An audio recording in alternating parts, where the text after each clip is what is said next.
Hello, welcome to Moment of Careers, where we discuss things related to relationship and marriage. Please do subscribe, like and share, and do comment. God bless you.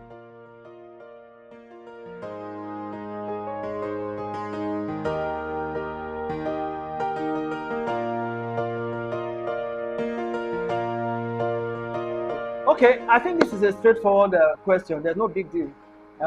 We know that especially for our mothers, it's the joy of mothers to see their daughters or their daughters-in-laws put to bed. And let's not discountenance that. It's not devilish for mothers to have that, what we call apprehension, but they have that expectation that at least in 9 months or 1 year, 1.5 years, their children should have put to bed.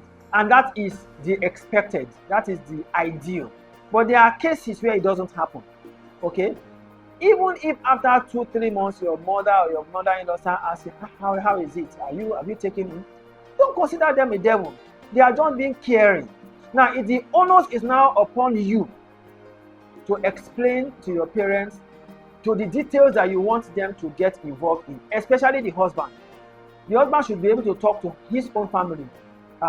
Well, my wife has not taken in yet, but we are trusting God. The extent to which you want to explain to your parents depends on their personality. You know their personalities. But it is not wrong. We must say that clearly. It isn't wrong for parents, especially mothers, to be caring and to be asking. But when it's getting to the point of pressure, then the man of the house stands in his place as the point man, as the head, as God's regent for his family, to stand in defense of the wife.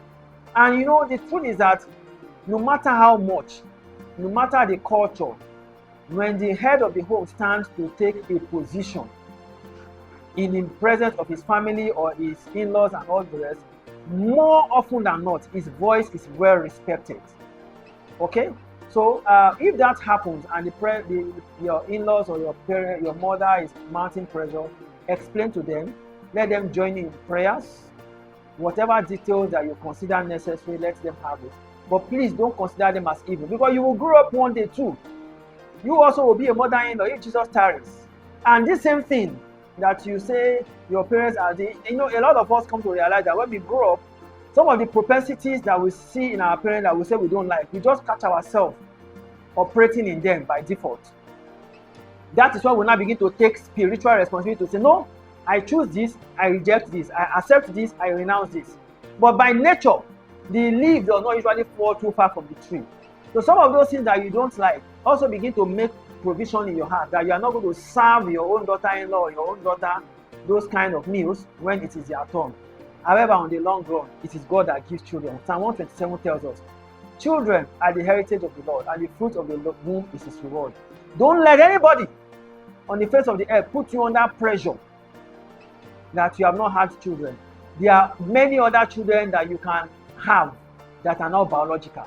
In fact, it could even be a test of faith that God wants to see how liberal, how open, how acceptable, how much of a large heart you can have in attending to the need of other children before he gives you your. I've had a testimony somewhere in the past how that it was immediately, I can't remember the person, but it's a popular person. It was after she adopted, I can remember them now, but I won't mention their names. After they adopted another person, another child, it was just almost immediately after then that she conceived. Now, I don't know what is the mind of God concerning that particular situation, but the fact is that the adopting and the willingness to take care of other people's children was preceded her conception. So there are other people around. There are children in your church, children in your community. The way that you want to raise your own children, do your best to impact them. And remember that when it comes to godliness, what God looks for in children is not whether they are biological or not, is that they are nurtured in the way of the Lord. So anybody you nurture in the way of the Lord is also your child.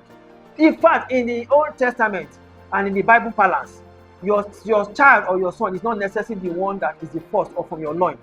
It is the one that you nurture. That's why Eli was bold enough to call Samuel my son. God bless you.